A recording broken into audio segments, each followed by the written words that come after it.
अस्सलामुअलैकुम, welcome to केज़ल Elma. आज मैं लेकर आई हूँ एक न्यू ट्यूटोरियल जिसमें मैं बताऊँगी कि ब्रांड आइडेंटिटी किस तरह से क्रिएट की जाती है। मैंने अपने क्लाइंट के लिए ये ब्रांड आइडेंटिटी क्रिएट की थी और मैंने सोचा क्यों ना इसका कंप्लीट प्रोसेस अपने फ्रेंड्स के साथ शेयर किया जाए, एक ट्यूटोरियल बनाया जाए। तो इस ट्यूटोरियल में मैं आपको कंप्लीट ब्रांड आइडेंटिटी का प्रोसेस बताऊँगी और बताऊँगी कि इसमें क्या क्या करना है और क्या नहीं करना। तमाम पॉइंट्स जो है वो मैंने इसमें क्लियर किए हैं और इंशाल्लाह इस वीडियो को देखने के बाद आपके ब्रांड आइडेंटिटी से रिलेटेड जो भी पॉइंट्स हैं वो सब क्लियर हो जाएंगे। जो भी क्वेश्चंस हैं वो तमाम क्वेश्चंस क्लियर हो जाएंगे। फिर भी अगर कोई बात पूछनी हो तो आप कमेंट सेक्शन में क्वेश्चन कर सकते हैं, मैं उसका जवाब लाजमी दूंगी। फिर किस बात की, चलते हैं ट्यूटोरियल की तरफ।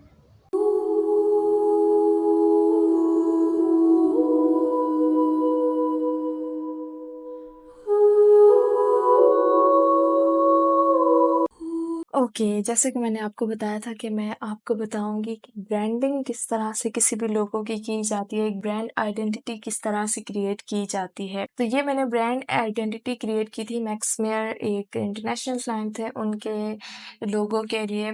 तो इसके 2 वर्ज़न्स बनाए थे, इसका सेकंड वाला वर्ज़न जो है वो क्लाइंट को ज़्यादा पसंद आया था। सो उनकी तरफ से ये था कि हम अपना लोगो किसी को दिखा नहीं सकते हैं, मीन्स के अपने सोशल प्लेटफॉर्म्स पे नहीं लगा सकते, लेकिन ये रिजेक्टेड वर्जन था तो फिर मैंने इस पे जो है वीडियो बना दी। मैंने सोचा कि आपको भी बता दूं, पर्सनली मुझे ये अच्छा लगा था, लेकिन उनको ये कलर्स और थोड़े से लोगो जो है वो किसी और लोगों में मैच होता हुआ नज़र आ रहा था। आई थिंक मॉन्स्टर के लोगों में बिल्कुल, क्योंकि हमने कलर थीम सेम रखी थी और लोगो तो खैर नहीं मिल रहा है, लेकिन खैर जैसे क्लाइंट की मर्जी उसे सेकंड वर्जन ज़्यादा पसंद आया था। तो सबसे पहले हमने इस पेज पर मैंने जो है वो फर्स्ट पेज डिज़ाइन किया है इसका, जिसमें मैंने लोगो को प्लेस किया है और साथ में क्योंकि ये एक बॉक्सिंग जो ये बॉक्सिंग के प्रोडक्ट सेल करते हैं उनकी कंपनी का लोगो था। तो सबसे पहले मैंने उससे रिलेटेड इमेज जो है वो लगाई और इस पे मैंने क्या किया है, फ़ोटोशॉप पे इस इमेज को ब्लैक एंड वाइट कर दिया ह्यू एंड सैचुरेशन में जाके। देन इसके ऊपर मैंने ये जो है अप्लाई किया हुआ है। ये देखें, ये टेक्सचर जो है इसकी बॉडी पे आ रहा है, ये शार्पनेस अप्लाई की हुई है जो कि डिज़ाइन को थोड़ा-सा खूबसूरत बना रहा है। हमारी कलर थीम ब्लैक एंड ये ग्रीन कलर की थी, तो वो मैंने यहाँ पर ब्लैक बैकग्राउंड में रख के और ये इमेज ऐड करके लोगो सेंटर में प्लेस कर दिया है। बिल्कुल सेंटर में नहीं किया क्योंकि ये यहाँ पर ही अच्छा लग रहा था, वहाँ पर प्लेस करने से ये थोड़ा-सा अजीब लग रहा था। ख़ैर यहाँ पर ये जो मैंने लिखा है कि ये क्या है और किस लोगों की टाइप क्या है, ये तमाम चीज़ें मेंशन करती हैं। ये जस्ट ऐसे ही थोड़ा-सा लुक देने के लिए किया है। नेक्स्ट पेज पे चलते हैं। यहाँ पर हम बता रहे हैं कि लोगो एंड उसके अल्टरनेटिव्स। अच्छा, यहाँ पर सॉरी मैंने ये मिस्टेक की हुई है। यहाँ पर सिर्फ आएगा दी लोगो, ठीक है? यहाँ पर लोगो को मैंने थोड़ा-सा ग्रिड में शो किया है कि ये लोगो कहीं से भी टेढ़ा-मेढ़ा नहीं है, ये चीज़ शो करने के लिए। और लोगो के पीछे मकसद क्या है, लोगो के पीछे क्या कहानी है, क्या स्टोरी है, वो बताई गई है इधर। और ये लाइन्स वगैरह क्रिएट करने से एक तो प्रोफ़ेशनल थोड़ा-सा लग रहा होता है और क्लाइंट को भी पता चलता है कि किसी प्रोफेशनल डिज़ाइनर ने काम किया है। तो आप भी कोशिश करें कि जब भी लोगो बनाएँ तो ये ग्रिड्स वगैरह लगाकर भी शो करें। अब यहाँ पर बताया गया है these 2 foots are the concept from energetic boxer movement. अब ये देखिए, ये इधर 2 फुट्स बने हुए हैं और ये 2 लेग्स हैं। जो बॉक्सर मूवमेंट कर रहा होता है जब वो बॉक्सिंग स्टार्ट कर रहा होता है अपने 2 लेग्स के साथ, तो ये उसका कॉन्सेप्ट है यहाँ पर। और letter M along with smart curves modern typography creates a captivating symbol that represents movement, energy, strength and modernism. अब यहाँ पर ये बता रहे हैं कि ये लेटर एम है जो कि स्मार्ट कर्व्स वगैरह और एनर्जी वगैरह को शो कर रहा है और थोड़ा-सा मॉडर्न लुक दे रहा है, जिसमें ये कर्व्स वगैरह लगे हुए हैं जो कि थोड़ा इसको मॉडर्निज़्म की तरफ लेके जा रहे हैं।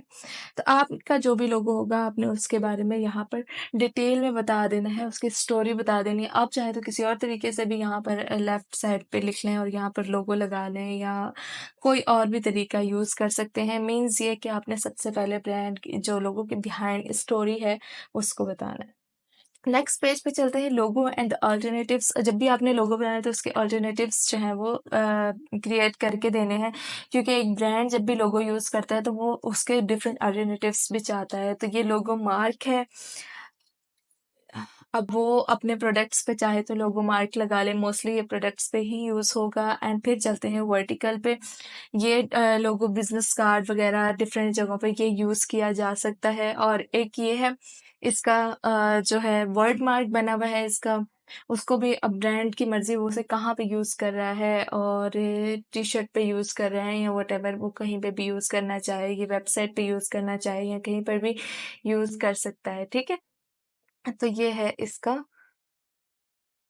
Horizontal mark. ठीक है, अब लोगों को डिफरेंट तरीके से हमने यहाँ पर उन्हें वेरिएशंस बना के देंगे, और यहाँ पर फिर लिख देना है थोड़ा सा कि ये वेरिएशंस आपकी हेल्प करेंगी, आपके ब्रांड को एक फ्लेक्सिबिलिटी देंगी कि आप इस वेरिएशंस को डिफरेंट जगहों पे यूज़ करें, तो अपना ब्रांड थोड़ा सा फ्लेक्सिबल हो जाएगा। जाहिर सी बात है, अब प्रोडक्ट पे वो ये लोगो यूज़ कर रहे हैं और ये लोगो वो अपने कार्ड्स वगैरह पे यूज़ कर रहे हैं, तो उनके लिए ये थोड़ा-सा बेहतर हो जाएगा। फिर नेक्स्ट आते हैं कलर थीम के ऊपर। हमने यहाँ पर उनको जो है उनका CMYK और RGB कलर की वैल्यूज़ लिख के दे देनी है, और जो भी हमने कलर्स यूज़ किए हैं ब्रांड में वो बता देने हैं, और अगर आप चाहें कि कलर ये क्यों यूज़ किया है उसकी भी डिटेल यहाँ पर दे सकते हैं। फिर नेक्स्ट ये ऐसे ही सिंपल सा पेज बनाया। अच्छा, ये बाहर आ रहा है, मैं इसको ट्रिम व्यू कर देती हूँ। ट्रिम व्यू करने से जो आउटपुट से बाहर जा रही होती हैं चीज़ें, वो शो नहीं होती। यहाँ पर अच्छा, इनका सिर्फ़ जो है वो बॉक्सिंग से रिलेटेड नहीं था, इनका था बॉक्सिंग एंड ये एक्सरसाइज़ जिम वगैरह के भी ये लोग जो हैं वो एक्सेसरीज़ वगैरह जो भी होती हैं वो प्रोडक्ट्स वो सेल आउट करते हैं। ठीक है, फिर नेक्स्ट आता है दी टाइपोग्राफ़ी। टाइपोग्राफ़ी में हमने बताना है कि ये इसका फ़ॉन्ट यूज़ हुआ हुआ है हमारे ब्रांड के अंदर, मतलब उनको आपने गाइड कर रहे हैं ना कि आपके ब्रांड में हमने कौन-सी टाइपोग्राफ़ी यूज़ की है और कौन-सी टाइपोग्राफ़ी आपके लिए बेहतर है। ठीक है, अब ये देखें कि अ, हमने जो है ना इसमें ये जो है मैजिस्ट्रियल फ़ॉन्ट यूज़ किया, क्योंकि इसके नंबर्स जो हैं वो बड़े-बड़े हैं। अब फॉर एग्ज़ाम्पल वो टी-शर्ट बनाते हैं और पीछे अगर वो नंबर लिखते हैं, आपने देखा होगा कोई भी खेलों के जो होते हैं शर्ट्स होती हैं उनके पीछे नंबर्स वग़ैरह लिखे होते हैं ना खिलाड़ियों के, तो ये नंबर एक अच्छा लग रहा था शर्ट के ऊपर, हमें बोल्ड और कुछ इस तरह का ही टेक्स्ट चाहिए था। तो ये देखें जैसे ये है। अब ये फ़ॉन्ट हमने यूज़ किया है, इसकी जगह कोई दूसरा फ़ॉन्ट होता तो वो इतना कोई ख़ास नहीं लगता, लेकिन हो सकता है इससे मज़ीद भी बेहतर फ़ॉन्ट होता है, लेकिन हम जो क्लाइंट को दे रहे थे, हमें ये चीज़ अच्छी लगी, तो वो हमने उनकी ब्रांडिंग में ऐड की। अब हमारा एक तरीका होना चाहिए ना कि हम क्लाइंट को बता रहे हैं। एक-एक चीज़ जो भी आप ब्रांडिंग के अंदर कर रहे हैं, वो आपने एक्सप्लेन करना होता है कि आपने ये चीज़ क्यों की है। लोगों का मतलब ये नहीं कि आप डायरेक्टली कुछ भी उठा के बना के दे दें। उसके पीछे पूरी कहानी और उसके अंदर जो चीज़ यूज़ हुई है, उसकी वो क्यों यूज़ की गई है, क्या वजह है उसकी, वो सब बताना पड़ता है आपको। ठीक है? तो ये थोड़ा-सा करके दिखाया है उनको कि ये नंबर इस तरह से वो यूज़ कर सकते हैं। अब अब आती है बारी कि उनका जो कलर थीम है, उनका जो लोगो है, वो प्रोडक्ट्स के ऊपर कैसे लगेगा और कैसा दिखेगा। मेनली जो भी ब्रांड आइडेंटिटी क्रिएट करवा रहे होते हैं, उनका यही मकसद होता है कि वो देखें। वजह यही होती है ना ब्रांड आइडेंटिटी या विजुअल आइडेंटिटी क्रिएट करने की, कि वो दिखे इन रियल प्रोडक्ट किस तरह का दिखेगा, तो वो चीज़ दिखानी होती है। अब हमने यहाँ पर जो है इस बॉक्स ये जो ग्लव्स हैं, इनका कुछ एंगल इस तरह का नहीं था कि उस पे लोगो वगैरह शो किया जाए, लेकिन कलर्स को इस पे अच्छे से शो करके दिखाया है। बैकग्राउंड में ये मैंने लोगो को लगाया है, सही है। नेक्स्ट आते हैं, ये एक बैनर क्रिएट करके दिया है दिखाने के लिए कि अगर आप बैनर वगैरह बनाएँगे तो इस तरह का कुछ दिखेगा, आप इसको बना सकते हैं। फिर आते हैं कुछ प्रोडक्ट्स के ऊपर हमने लोगों को लगा के दिखाया है कि ये देखें, जब आपका लोगो इन प्रोडक्ट्स के ऊपर लगेगा, इन चीज़ों के ऊपर लगेगा तो ये कुछ इस तरह से दिखेगा। फिर थोड़ा-सा वेबसाइट का ये लुक दिखाया है यहाँ पर, ठीक है? और इसके अलावा बाद में मुझे फ़ील हुआ था कि इसमें जो है हमने प्रोडक्ट्स के ऊपर लोगो जो है वो कम जगहों पे लगा के दिखाया, तो इसके लिए मैंने एक और पीडीएफ अलग से बनाया था, क्योंकि एक्सपोर्ट करने में बहुत ज़्यादा मुश्किल हो रही थी, सेंड करने में और ये तमाम चीज़ों में, तो फिर उसके लिए मैंने एक और पीडीएफ बनाया था। मैं आपको उसमें भी दिखाती हूँ। ठीक है। अब इस पीडीएफ में मेनली सिर्फ प्रोडक्ट्स दिखाए गए हैं जिनके ऊपर हमारा लोगो लगेगा तो कैसे दिखेगा। अब ये पैटर्न था जो क्रिएट किया था मैंने शो करने के लिए कि अगर आप अपने लोगों का पैटर्न बनाकर अपने प्रोडक्ट्स के ऊपर लगाएंगे तो वो कुछ इस तरह से लगेगा। ट्रैक सूट है जिसके ऊपर लोगो लगा के दिखाया है कि ट्रैक सूट के ऊपर जब आपका लोगो आएगा तो वो कुछ इस तरह से दिखेगा। टी शर्ट है and these are the gloves, gloves के ऊपर जब आपका लोगो लगेगा या आपकी थीम में जब ग्लव्स भी बनाए जाएंगे तो वो कुछ इस तरह से नजर आएंगे। फिर चलते हैं टी शर्ट की तरफ। ये है टी शर्ट की फ्रंट पे लोगो लगाया एंड बैक में ये देखें ये जो उनका वर्ड मार्क था उसको भी मैंने। फिर उसके बाद ये ग्लव्स आ गए। ग्लव्स पे यहाँ पर मैंने पैटर्न यूज़ किया है और यहाँ पर वो वर्ड मार्क को प्लेस किया है। आपकी मर्जी, आप लोगों को किस तरह से प्रेजेंट करें, आपको जैसे लगे आप उस तरह से कर सकते हैं। फिर नेक्स्ट आते हैं इसकी तरफ। ये इसके ऊपर भी मैंने लोगो लगा के दिखा दिया, क्या पता उनके यूज़ आ जाए या एक तरह से वो लुक अच्छी आ जाती है, ये भी कह सकते हैं। फिर ब्लैक वर्जन में जब हम लोगो लगाएंगे, ब्लैक ग्लव्स होंगे उनके ऊपर जब लोगो लगाएंगे तो लोगो इस तरह से दिखेगा। ये जो पैटर्न बनाया था वो मैंने यहाँ पे प्लेस कर दिया। मॉकअप्स के लिए मैं आपको रेकमेंड करूँगी कि आप यूज़ करें इन्वाटो एलिमेंट्स। इन्वाटो एलिमेंट्स में आपको बहुत अच्छे अच्छे मॉकअप्स मिल जाते हैं।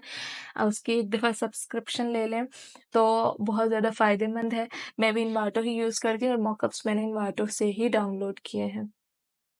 और अच्छा, अब ये आ गया पंचिंग बैग एंड इसके साथ है ये जिम की वॉल का मॉकअप। मतलब हमने लोगों को जितनी चीज़ों पे हम दिखा सकते थे उतने मॉकअप्स पे ऐड करके दिखा दिया कि क्लाइंट को आइडिया हो जाए कि वो कहाँ अपना लोगो जब इन जगहों पे लगाएगा तो वो कुछ इस तरह से दिखेगा। उसको कंप्लीटली हमने एक आइडिया दिया है कि आपकी ये चीज़ जब इस तरह बनेगी तो वो कुछ इस तरह से नज़र आएगी। ठीक है।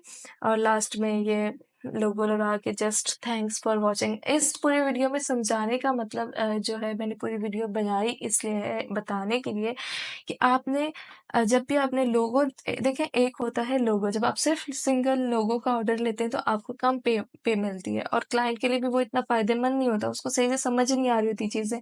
तो क्लाइंट को आप ब्रांड आइडेंटिटी की तरफ लाया करें ताकि उसको पता हो कि उसका लोगो बाद में किस तरह से दिखेगा और इसकी आपको एक अच्छी खासी पेमेंट भी मिल जाती है। जब आप उसको इतना बड़ा पीडीएफ देंगे, इतनी सारी चीज़ें आप उसको बना के देंगे तो ज़ाहिर-सी बात है वो भी आपको अंडरस्टैंड करेगा और आपको एक अच्छी अमाउंट जो है वो रिसीव होगी, आपको एक अच्छी पेमेंट मिलेगी और आप एक बेहतरीन तरीके से अपने लोगों को दिखा सकेंगे, शो कर सकेंगे कि आपका लोगो जो है उसके पीछे क्या स्टोरी है और ये चीज़ें क्यों यूज़ की गई हैं और ब्रांड के लिए ये चीज़ें बहुत ज़्यादा ज़रूरी होती हैं। ठीक है? तो आपको पता चल गया कि किस तरह से ब्रांडिंग की जाती है। सबसे पहले लोगों को प्रेज़ेंट कर दिया, लोगों की बिहाइंड स्टोरी बता दी, लोगों के अल्टरनेटिव्स बता दिए, कलर्स बता दिए, टाइपोग्राफी बता दी, ठीक है? फिर आपने लोगों को डिफरेंट मतलब जो भी ब्रांड है, अब ये तो बॉक्सिंग का है ना, अगर फूड का ब्रांड हो, तो आप फूड के हवाले से जितने ज़्यादा मॉकअप्स ऐड करके मतलब आपको आइडिया होना चाहिए ना कि अगर ये बंदा फूड का जो है वो अगर किसी का फूड का बिज़नेस है तो वो ग्लव्स, ये बॉक्सिंग ग्लव्स के ऊपर तो लोगो नहीं लगाएगा, सैंडो के ऊपर तो लोगो नहीं लगाएगा ना। वो फिर आप एप्रन्स पे लगा के दिखाएँगे उसको लोगो और जो भी फूड में पैकेजिंग बनती हैं उन सब पे आप उसका लोगो प्रेज़ेंट करके दिखाएँगे। तो एक अच्छी लुक नज़र आएगी, क्लाइंट को पता चलेगा कि एट द एंड जब उसका प्रोडक्ट उसका लोगो यूज़ हो रहा होगा उसके प्रोडक्ट्स में या जहाँ-जहाँ वो यूज़ करना चाहता है, वो उसको कैसा नज़र आएगा। आई होप आपको ये वीडियो इन्फॉर्मेटिव लगी होगी। अगर आपको पसंद आई है तो प्लीज़ लाइक कीजिएगा एंड हमारे चैनल को सब्सक्राइब कीजिएगा क्योंकि हम ला रहे हैं क्वालिटी कंटेंट बहुत सारा। बहुत शुक्रिया, थैंक यू।